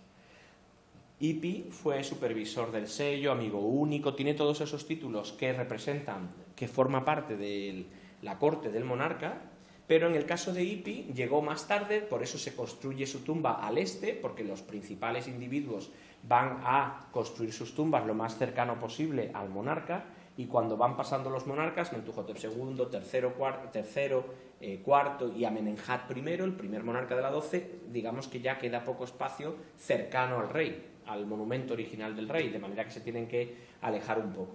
Ipi se enterró en esta zona, quizás buscando vincularse con esa dinastía de individuos tebanos que habían servido a los Mentuhotep, pero como decía antes, él sirve al primer monarca de la 12, a Amenemhat. Debió fallecer en los primeros 10 años de reinado de Amenemhat, porque si no, se hubiera construido un monumento en Lisht. Todos los individuos que se estaban construyendo una tumba, cuando el rey decidió irse a Lisht, al norte, se mudaron al norte y dejaron las tumbas, de hecho hay varias tumbas sin terminar, dejaron las tumbas como estaban y se marcharon con él al norte. Hemos estado excavando la parte superior del patio. Nos interesa sobre todo el lado este de la tumba. Un elemento importante a considerar es, ellos excavan esto. Esto es como hacer una piscina, ¿no? La colina tiene esa forma y ellos cavan esto para crear una fachada que tiene unos 14 metros de altura. Ellos bajan 14 metros la colina, la cavan y arrastran con todos esos materiales colina abajo y construyen este patio. Y además aprovechan la pared que se crea, en este caso la pared este, para construir una serie de tumbas subsidiarias y otros depósitos. Y ello dio lugar pues al redescubrimiento del depósito de momificación del visir Ipi. Los grandes cargos tienen un depósito de momificación. Esta es una especie de un almacén subsidiario donde se van a enterrar las muchas jarras, múltiples jarras y materiales, vigas de madera, tablones, tableros, etcétera, que habían sido utilizados en la momificación del individuo. ¿Por qué tienen que construirse este tipo de almacenes? Porque, por un lado, la momia, una vez compuesta y preparada, constituye el individuo que se va a convertir en un ser casi sagrado en el más allá, casi como un dios, según los textos egipcios. Pero todo aquello que ha tocado al individuo, pero que no pertenece al individuo, las vendas, los ungüentos, los aceites, las sales, todo eso hay que deshacerse de ello porque no puede uno almacenarlo o depositarlo en el interior de la tumba, porque todo eso ha estado en contacto con el individuo cuando aún no había sido transformado en un ser divino. Entonces todo eso se da por hecho que es impuro, pero a la vez ha estado en contacto con la sangre, el sudor, el cuerpo, el pelo del individuo y por lo tanto tampoco lo puede tirar uno a una acequia o detrás del muro. Entonces se crea depósitos de momificación como que ven aquí en pantalla. Winglor lo descubrió en 1922, enero de 1922. No dice nada, volvemos a lo que decía de las 20 páginas de vida social y poco que decir, y de repente nosotros excavamos el hueco pensando que nos íbamos a encontrar simplemente pues destrozos, escombros, piedra y demás, y nos encontramos con las jarras en su posición, con los materiales en el interior. Las jarras son 56 jarras que incluyen en el interior 300 bolsas de natrón, de sales para desecar al difunto, unos objetos que han sido interpretados de varias maneras. Nosotros creemos que estos objetos son las bases para las jarras cuando estaban siendo utilizadas, tapones de las jarras con sus vendajes y toda la otra serie de elementos como son cientos y cientos de vendas, trapos, paños, sábanas, sudarios, hay de todo, con flecos, sin flecos. Esto es como ir a elegir la tela favorita, pues lo mismo. Y nuestra especialista de la Universidad de Copenhague pues está estudiando a micronivel, como pueden ver, la composición y la producción de los distintos tipos de telas, flecos, etc. También se encontró el corazón momificado del visir Ipi. Y aquí entramos ya en una cuestión, esto no sé si les suena, pero de repente este programa Cuarto Milenio nos llamó para hablar de este tema. Y yo les dije, no, bueno, nosotros no queremos. Y dice, ¿pero les importa que hablemos del tema? No, claro que no, pueden hablar de lo que quieran. ¿Nos puede mandar una foto? Le mandamos una foto. Y de repente salió este hombre, ¿cómo se llama? ¿Iker Jiménez se llama? Pues Iker Jiménez salió y dijo, ¿cómo fue aquello? Dijo, los arqueólogos descubrieron el corazón y fue un momento palpitante. Trepidante. Yo solo recuerdo que alguien me dijo, hemos encontrado una cosa rara y no sé lo que es. Si eso es trepidante. Pero bueno, lo interesante es que el corazón, cuando está vendado, y tiene varios paños más, en tamaño, en peso y en, digamos, en pinta, en la imagen que da, parece una bolsa de natron. Y creemos que en el proceso de momificación algún sacerdote, algún embalsamador metió la pata y en vez de sacar el corazón, bloquear la aorta, vendarla y cubrir el corazón entero, desecarlo y volverlo a poner en el interior del difunto, pues por error lo metieron junto con las jarras, con las bolsas de natrón. Eso es lo que creemos que ha ocurrido. Y este año pues tenemos la suerte de que hemos conseguido un acuerdo con el Museo de Luxor para crear una exposición estamos creando ahora mismo, se está produciendo ahora mismo, creo en Valladolid, si no recuerdo mal, una réplica a escala 1:1 del depósito, que ven aquí en pantalla, una réplica de este espacio, que va a estar situado en el Museo de Luxor, donde se van a exponer las jarras verdaderas y muchos de los materiales, las cientos y cientos de elementos, elegiremos algunos solamente, que han aparecido, incluido el corazón. Y eso nos va a permitir hacer un análisis, trabajar con un hospital, el Hospital de Luxor, para hacer un TAC al corazón e intentar ir más allá de los análisis que se suelen hacer a simple vista y de manera manual de este material, ¿no? Del corazón y de otros materiales. Se encontró también una tumba subsidiaria, hay una cercana a la entrada que estaría en este lado y una que se aleja un poco y que en el año siguiente hemos excavado.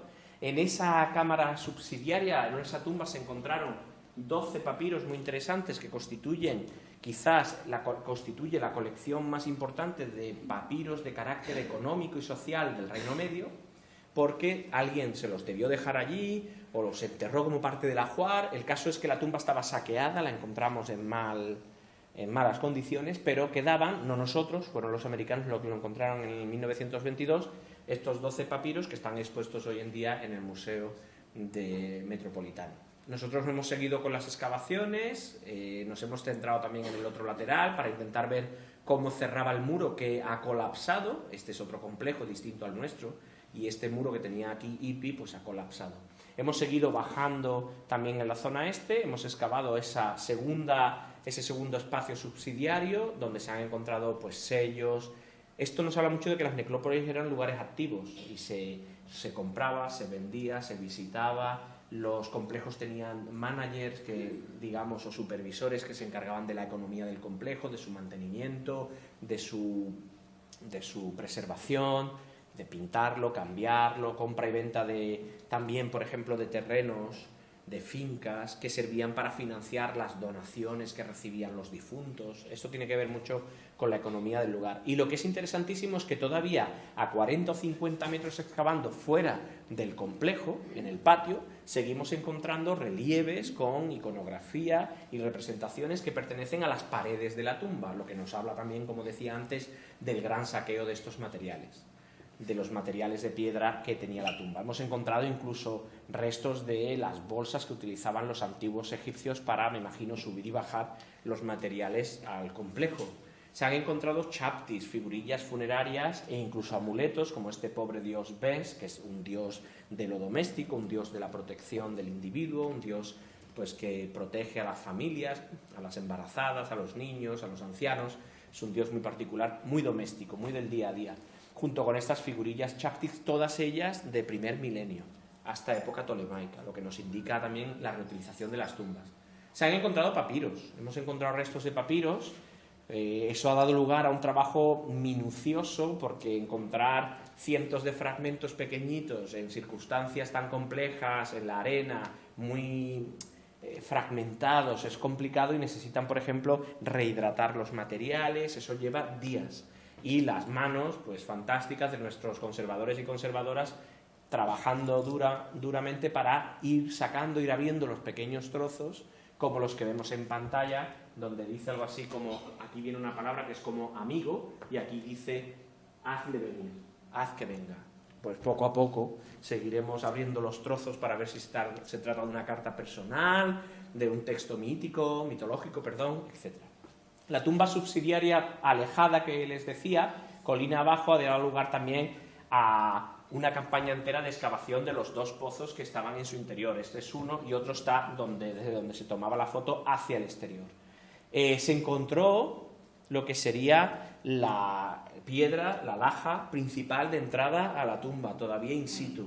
Pero es que además se tuvo que excavar lentamente todo, porque esto, por ejemplo, Winlock lo pasó de largo y no se dio cuenta.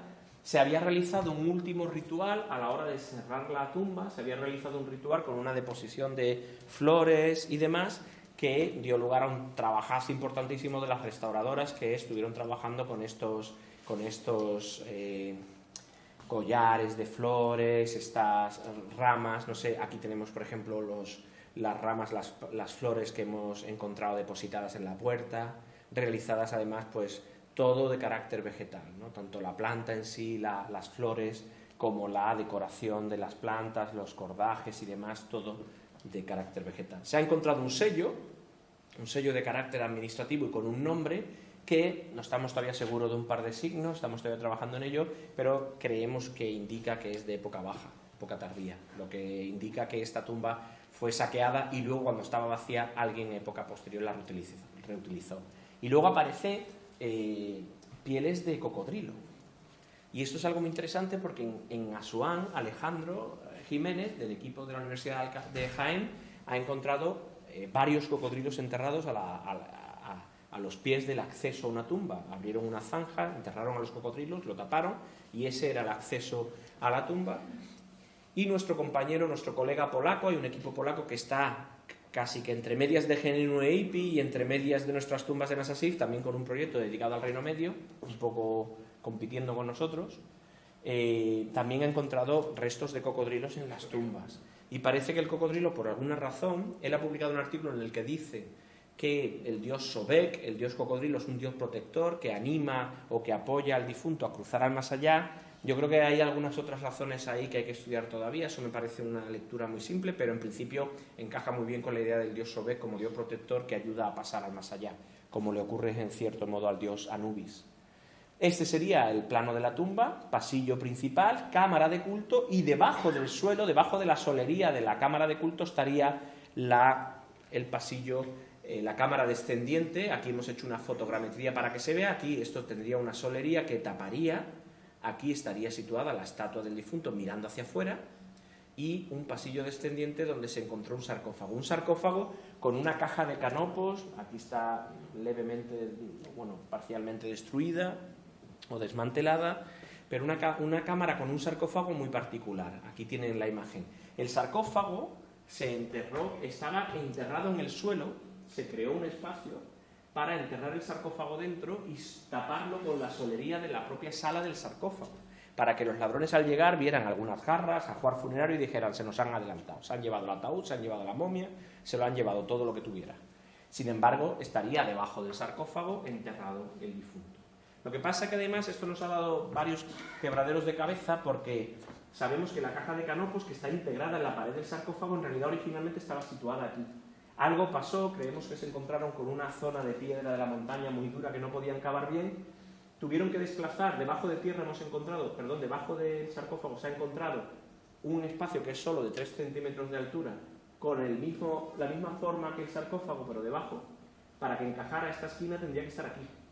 Y hay una línea claramente debajo del sarcófago que indica que el sarcófago tendría que estar en esta posición. Pero quizás porque no podían seguir cavando aquí, o se les rompió esta zona o algo, todavía tenemos que verlo, decidieron cavar aquí y hacer hueco para la caja, teniendo que sacar el sarcófago de sitio. Creo que traigo la imagen. Aquí está nuestro especialista en piedra trabajando con el sarcófago, nuestra fotógrafa que estaba realizando fotografías muy particulares con una cámara multiespectral que tiene, digamos, pues un radio de acción visual más amplio que las cámaras normales. Y nuestro especialista en piedra pues llegó a la conclusión de que esta era la posición original del sarcófago, con la caja de canopos a los pies. De hecho, un detalle importante era el corte que se había realizado en el propio escalón, un corte antiguo que sirve para indicar que ahí es donde seguramente encajaba la caja de canopo, y las medidas son exactas. Esto estaría cubierto por solería y por lo tanto el sarcófago no se vería, pasaría desapercibido para los ladrones. Nuestro especialista en piedra, yo esto siempre lo cuento, yo comenté hace ahora 3 o 4 años, antes de la pandemia, que por qué no seguíamos excavando, y aunque el sarcófago estaba un poco fragmentado, si se abría un poco, pues no pasaba nada, excavábamos hasta que se abriera. Y si se abría, pues alguien apoyaba la caderita, aguantaba allí el sarcófago y ya entonces pararíamos. El especialista en piedra vino y me dijo, este sarcófago pesa 12 toneladas. Si se cae una piececita, la piececita van a ser 700 kilos y la cadera no sé dónde va a terminar. Entonces dijimos, bueno, pues por seguridad no se ha trabajado todavía en la excavación de alrededor y esperamos hacerlo este próximo noviembre, que va a ser nuestra 8ª campaña. Con la financiación que hemos conseguido nos podemos permitir este año 2 campañas, la de mayo y la de noviembre y diciembre, donde vamos a instalar una estructura metálica para asegurar el sarcófago y podremos excavar alrededor para terminar de excavarlo. Se han hecho todo tipo de estudios, ultravioleta, infrarrojo, incluso hemos utilizado, como decía, esta nueva cámara multiespectral para analizar los textos. El sarcófago ha sufrido de todo. Se ha detectado orina de animales, orina humana, se ha detectado fuego, incendios, robos, se ha intentado cortar parte del sarcófago, aquí ha pasado de todo. Pero bueno, nuestros epigrafistas trabajan también en la reconstrucción del texto y bueno. Pasamos ahora a la tumba de Yari, ya con esto voy terminando. La tumba de Yari es la tumba del individuo que les comentaba que era alcaide o director de prisiones, es su único título. Y eso además, bueno, tiene títulos, algunos epítetos que dicen que también pertenecía a la corte del monarca, pero su único título funcional, digamos, era el de supervisor o director de las prisiones. Su tumba está construida alejada de la de Dagi, alejada de Ipi en la montaña alta, alejada de Genenu. Está más situada hacia afuera de Asasif, muy alejada del templo de Mentuhotep II. Y además está en una zona de muy mala piedra, lo que ha hecho que su fachada casi que se venga abajo. Se ha venido abajo el techo del pasillo transversal, se ha venido abajo incluso algunos arquitraves encima de estos pilares o de los huecos, y a pesar de estar en muy malas condiciones, pues ofrece la posibilidad de estudiar una tumba de una manera muy interesante, puesto que pertenece a un individuo que también tuvo una tumba que fue reutilizada a posteriori. Y eso es lo que no nos esperábamos este año. Les llamo la atención en este rincón, que es donde empezamos a excavar. La tumba de Yari, como les decía, se aleja, ¿no? Perdón, antes la de Dagi me equivoqué, Dagi está aquí, y Yari, que es la que se aleja, está aquí. Se aleja y además mira hacia Medamut, es una orientación distinta. Parece que además es más antigua que la de Dagi. La tumba de Yari tiene pilares. Nosotros hemos excavado el frontal de estos pilares en esta zona norte y el interior del muro del pasillo transversal norte. No hemos excavado el interior de la tumba, que estaría aquí, ni hemos excavado la zona sur, pero sí excavamos este rincón para terminar de plantear la planimetría en esta zona de aquí, este rincón de aquí, para tener la planimetría completa de la tumba de Yari. Además hemos creado un murete, porque por aquí hay un camino y pasan motocicletas, coches, pues para al menos asegurarnos que no se montan encima de la tumba y que no sigue cayendo, ni para la seguridad de los que trabajan aquí, y también para la seguridad y preservación de la tumba, que no siguen cayendo fragmentos ni pasan grandes pesos por encima del pasillo principal y la cámara principal de culto de la tumba de Yari. La tumba de Yari, como ven, está aquí. Esto es lo que les comentaba. Podemos pensar dos cosas: que se unía a la calzada que iba al templo de Mentuhotep, esto era muy normal, mirar a la calzada, no hacía falta mirar directamente al templo, o como ocurre con la de Dagi mira a la calzada, o mira a Medamut, esa villa donde hay culto al dios Montu, que podría ser el dios del momento. Whitlock encontró un jardín funerario. Como estaba hecho de adobe, no era importante. Ellos buscaban, como decía, grandes piezas, grandes descubrimientos en piedra, estatuas, etc. Y lo dejó sin tocar.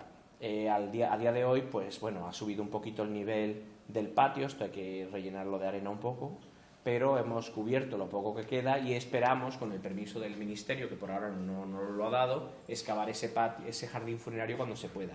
Es interesante porque solamente hay un jardín funerario detectado hasta ahora, que lo ha hecho el equipo del CSIC, dirigido por José Manuel Galán, en los patios de las tumbas de Yehuti y de Geri, y eso es interesante porque nos permitirá pues añadir un segundo ejemplo, o de lo poco que quede, a ese conjunto.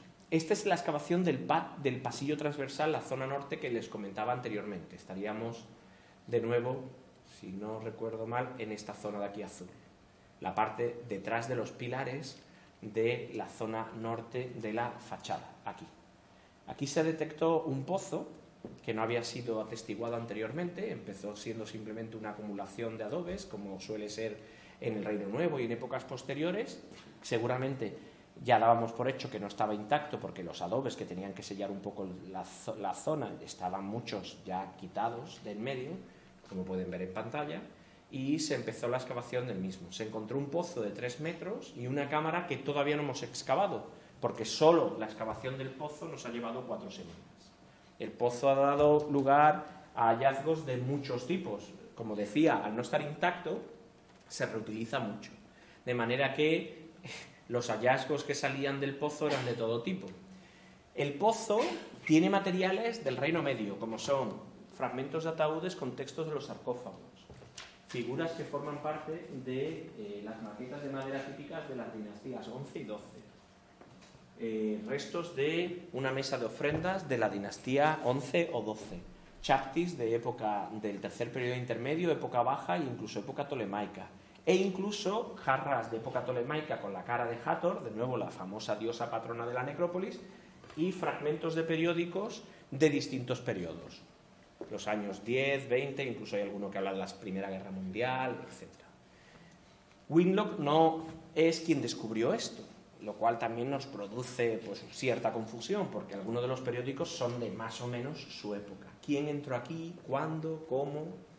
Tendremos que seguir investigando a ver si en los años 30 o 40 alguien lo excavó, no encontró nada que le gustara, ya veremos qué encontramos nosotros en la famosa cámara que no hemos podido por ahora excavar. Es una cámara rectangular de 3 metros por 2 metros, tiene esta potencia de materiales, pero en el interior hace una cosa que yo aprendí en Asuán cuando empecé a excavar con la Universidad de Jaén, hace como una especie de hueco, como un embudo, y cae hacia abajo en una esquina. Y eso es indicativo de que habrá un segundo pozo en una de las esquinas de la cámara, lo que nos lleva incluso más abajo de esta cámara a otra más, que ya veremos dónde está y qué tiene. Pero como les decía, alguien a lo mejor en los años 30 o 40, después de Winlock, volvió a reexcavar y tiró allí pues todo lo que se fue encontrando en el patio, porque la mezcla de elementos es abismal. Y les hablaba de la esquina que queríamos excavar simplemente para terminar de hacer el plano del patio de la tumba. De hecho, habíamos usado la zona para que subieran los trabajadores con los materiales que estábamos usando de la excavación del pozo. Poco a poco fuimos bajando y nos encontramos de repente con lo que parece una puerta de época antigua, época faraónica, con un sellado. El que llegó aquí solamente llegó hasta aquí, porque no siguió con el cemento, esto es cemento y piedra, pero tiene ahí, como pueden ver, una fecha, el 23 del 12 de 1995, y pone MB. Y yo, que empecé a trabajar en Egipto en el 2001, pero me sonaba de quiénes habían sido los jefes anteriores, sabía que Mohammed el Biali había sido el jefe superior de todo el Luxor en esa época, y seguramente esto lo selló, cuando el nivel estaba a esta altura, lo selló Mohammed el Biali, porque encontraría aquí el principio de una puerta. Esto lo hemos ido limpiando poco a poco, hemos también eliminado al final, hemos tenido que eliminar el sello de la puerta y hemos encontrado una tumba subsidiaria. Esto encaja muy bien con lo que veíamos en IPI, que es tener alguna tumba de algún sirviente o algún dependiente, normalmente no familia, sino alguien que trabaja con el individuo principal de la tumba, construida al lado. Yo, si le digo eso al vicerrector de mi universidad o al rector, se pone malo si le digo que me quiero enterrar al lado de él. Pensará que estoy como una cabra. Pero en el Antiguo Egipto las relaciones de prestigio, las relaciones profesionales, llegaban a tal nivel que normalmente se enterraban los dependientes de un gran cargo con él, para reproducir ese estilo de vida y esas relaciones en el más allá. Hemos excavado la tumba no tiene muchos secretos, está completamente vacía, tiene un pasillo de acceso, una cámara al fondo, aquí ven un poco el pasillo, y ya la cámara que tiene el hueco para el pequeño ataúd de madera que iría enterrado aquí dentro para algún individuo dependiente del alcaide Yari. De manera que ahora nos ha quedado pues esa sala, y ya por lo menos conocemos un poco mejor el lateral de este patio. De este patio nos ha encontrado todavía depósito de momificación, lo que es interesante porque seguramente debe estar pues por la zona más adelante, lo buscaremos. En la parte sur, en el norte teníamos el famoso pozo, en el sur sabemos que Winlock encontró que habían cerrado parte del pasillo y también parte de los huecos de pilares, se ha venido abajo los ladrillos, lo habíamos limpiado, y dentro encontró una serie de ataúdes. Nosotros creemos que eso también lo vamos a encontrar cuando excavemos la parte sur. En el norte hemos empezado a proteger ya las pinturas con unas telas particulares que permiten, pues, digamos, preservar las pinturas y al menos pues que la situación climática, el sol, la luz y demás, pues no hagan más daño del que ya han hecho. Y lo otro que hemos hecho es que en la época de Winlock se instalaron unos maderos que luego en los años 70 el gobierno egipcio modificó porque ya estaban bastante destrozados por unos nuevos. Y nosotros hemos iniciado la retirada de estos maderos para poder utilizar estas telas, papel japonés, etcétera, para recuperar las pinturas que están detrás. Son pinturas de gran calidad, es una producción muy local, nada impresionante a simple vista, pero preciosa a nivel del estilo local. Detrás de este pilar, justo en ese que ven aquí en azul, que es este, detrás encontró Winlock y el equipo del Metropolitan al difunto sentado, la silla ya parece que había desaparecido su color o pintura, y una serie de personajes realizando actividades deportivas. Esto es muy típico de las tumbas en todo Egipto en este periodo. Si uno tiene tiempo para sentarse a que le hagan actividades y performance, teatralidad, deportes y demás, es que uno manda y tiene los recursos necesarios para disfrutar del tiempo libre, ¿no? Esto es hay otras lecturas, hay lecturas simbólicas de la lucha entre el bien y el mal, y el supervisor y el dueño de la tumba como representante, como el que pone el orden entre el bien y el mal a su nivel, ¿no? Como haría el monarca a nivel cósmico. Estas son las pinturas, las mismas pinturas que hemos empezado a recuperar tras la retirada de algunos de esos tablones, y aquí tenemos paralelos de Bersha y de Beni Hassan en el Egipto Medio, donde se ven también esas mismas actividades, estas actividades de deporte, de tiempo libre o con algún carácter simbólico que todavía no conocemos bien. Hay otra que no les he traído, de dos antílopes luchando a dos patas cada uno encima de un árbol, intentando alcanzar a dos individuos que suben al árbol, que es un sicomoro, es una especie de higuera de sicomoro, para coger higos. Y esto uno dice, bueno, ¿y esto por qué representan una higuera de sicomoro? Dos antílopes que representan, por cierto, al dios de la tormenta, al dios de lo negativo, que es el dios Seth, luchando por alcanzar a estos individuos que están intentando coger higos. ¿Esto a qué viene, ¿no? Cuando uno lo ve en una tumba, dice... Y además es un motivo muy particular que aparece en tumbas del Reino Medio, en el Reino Medio, por supuesto, pero que aparecen en el Egipto Medio, aparecen en el norte. Una higuera de sicomoro. Pues en concreto, en Tebas aparece muchas más y mucho más concentrada esta temática que en el resto de tumbas. Y es porque la higuera de sicomoro es uno de los signos de la diosa Hathor, diosa de la montaña. De nuevo hay algún elemento simbólico utilizando la higuera de sicomoro, la lucha de estos dos antílopes que representan a un dios del mal, en cierto modo, y a los seres humanos intentando alcanzar los higos, que son la fruta de la diosa Hathor. Hay algún elemento que tiene que ver con la vida y la muerte y el paso, la transición del individuo con el apoyo de la diosa patrona Hathor, la diosa local de Tebas, que ayuda al difunto al llegar al más allá. Y con esto, pues creo que llegamos y ponemos punto y final a este trazado de 7 años que, bueno, pues en la medida de lo posible, aunque me he pasado de la raya, hemos intentado presentarles. Muchas gracias.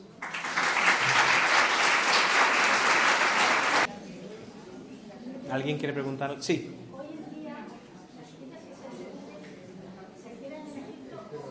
Sí, las piezas...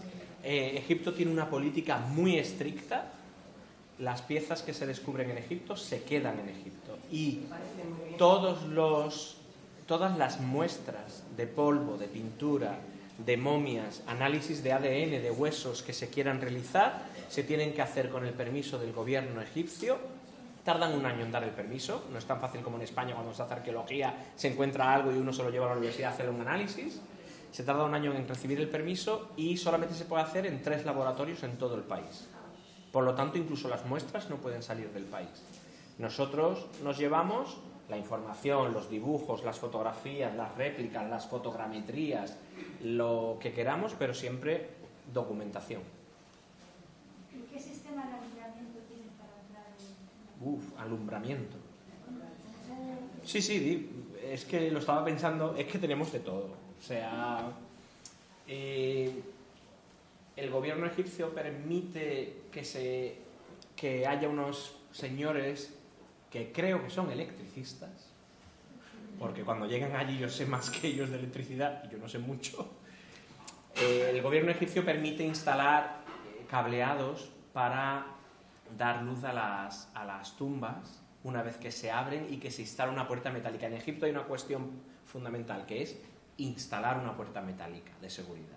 Mientras esté abierta la tumba, esa tumba al año siguiente puede pasar a manos de los alemanes o puede pasar a manos de los holandeses. Pero si uno instala una puerta metálica ya es de la concesión para siempre, ¿no? Podríamos decir, entre comillas. Y una vez que se instala la puerta metálica, pues uno obtiene permiso para realizar toda una instalación de electricidad que incluye luces y demás en el interior para trabajar. Otra cosa distinta es cuando se acaba la excavación de las tumbas y se quiere abrir al público o lo demás, como ha ocurrido, por ejemplo, con el proyecto Yehuti, Endra o el Naga. Pero de eso, digamos, ese es un problema para dentro de unos años. Antes decía que Winlock y la expedición del Metropolitan tardaba o se tomaba un mes por tumba. Nosotros llevamos trabajando en estas tumbas 7 años, de verdad que trabajamos en varias a la vez, pero calculamos que cada una de estas tumbas, para que puedan estar abiertas al público, reconstruida la iconografía o los programas decorativos que tenían, estudiados y documentados los contextos, los textos y demás, probablemente menos de 20 años no se podrá. Y llevamos 7, estamos todavía lejos incluso de terminar de documentar para poder publicar incluso una tumba. Sí. Sí, los restos que hay en el agujero de las jarras son apéndices, son telas, son vendas. Pero, ¿qué pasa? Que una vez momificado se las llevan con él, Sí. se las quitan allí. Bueno, es muy buena pregunta. Lo que pasa es que con la rapidez esta que llevaba, cualquiera se para a hablar del proceso de modificación. El proceso de modificación dura 70 días. En líneas generales, para los monarcas dura más o menos casi que un año entero. De hecho, el monarca, el sucesor de un rey, de un faraón, el nuevo rey, no recibe o no realiza el acto de entronización, un poco en la línea de Carlos III, hasta que ha sido enterrado el monarca anterior. Y eso ocurre normalmente un año después. Entonces, mientras ha sido nombrado rey, pero no ha realizado el famoso acto de la entronización o la coronación oficial. Eso por el tema de la modificación de los monarcas. En el mundo de lo privado son unos 70 días. Tiene que ver desde el punto mitológico también con cuestiones de la desaparición de la estrella Sirio en el horizonte y demás, que tiene que ver con Osiris y tal. Pero a nivel físico es que el trabajo es de sacar pues las vísceras, preparar al individuo, de secarlo, que se tarda unos 40 días. Luego sacarlo del natrón, volver a hidratar en cierto modo la piel con ungüentos y aceites, prepararlo para vendarlo. Si es una momificación de calidad, lleva incluso piezas de oro, amuletos, joyería incluida, que se va metiendo en las distintas capas, y se utilizan muchas capas. Cuando eso acaba, hay que enterrarlo, pero todo este proceso de momificación se ha realizado seguramente en un taller, y ese taller a lo mejor estaba en la ciudad de Karnak, pero todo eso, al estar en contacto con el individuo, se transporta y se lleva para ser depositado en un depósito, en un almacén vinculado con la tumba. En la tumba en sí, el día del funeral, aparecen algunas imágenes, sobre todo del Reino Nuevo. Desgraciadamente no tenemos muchas. De hecho, Yari tiene una imagen preciosa, es de las más antiguas de un enterramiento, que estoy trabajando en ella para ver si la podemos publicar, y no es que no la haya sacado por miedo a esto, lo hacen mucho los investigadores. No saco la imagen, no vaya a ser que me la roben. No es por eso, es porque todavía está en muy mala calidad y estamos trabajando un poco en la recomposición de esa pintura. Pero en las imágenes que se tienen sobre todo del Reino Nuevo, de los funerales, lo que se ve es a un sacerdote funerario con una máscara de Anubis, aparece como chacal, porque es el patrón de la necrópolis y en cierto modo representa también al sacerdote funerario, junto con el sacerdote Sem, que es el que lleva la piel de leopardo, que también está allí realizando pues los ritos y demás. Pero el que hace un poco la momificación, el embalsamador principal, es Anubis, ¿no? Y hay una máscara en Hildesheim, de madera, con 2 agujeros, del chacal Anubis, que se la pondría el sacerdote, se la encaquetaría el sacerdote para realizar el ritual de los funerales. Y ahí lo que hace es un toqueteo, ahí es un poco un paripé, como diríamos, ¿no? Es más bien pues los ritos fundamentales, pero a nivel de embalsamamiento es un paripé. es preparar las últimas vendas, colocarle la máscara. Ya está hecho todo anteriormente en el taller de momificación, donde han tenido que desangrarlo, quitar las vísceras. Es mucho más complejo y eso no se hace a la puerta de la tumba ni se hace en el momento. Pero se lo llevan. Pero se lo llevan los materiales, sí. Es que el hecho de la transformación de un individuo en lo que ellos llaman un espíritu Aj, cuya traducción más cercana sería un espíritu iluminado, lleno de poder, tiene tal potencia que es necesario tener cuidado con aquellas cosas que han estado en contacto con el difunto en el proceso. Y eso ellos lo mencionan en los textos y son muy cuidadosos con ello. De hecho, también dejan allí el instrumental metálico. Hemos encontrado los raspadores y los cuchillos metálicos que utilizaron y sílex que utilizaban para cortar y abrir. Los dejan allí porque, a pesar de la calidad que tienen estos elementos, no se pueden volver a usar. No son cuchillos para usar 3 veces con 3 individuos distintos porque ya han estado en contacto con uno.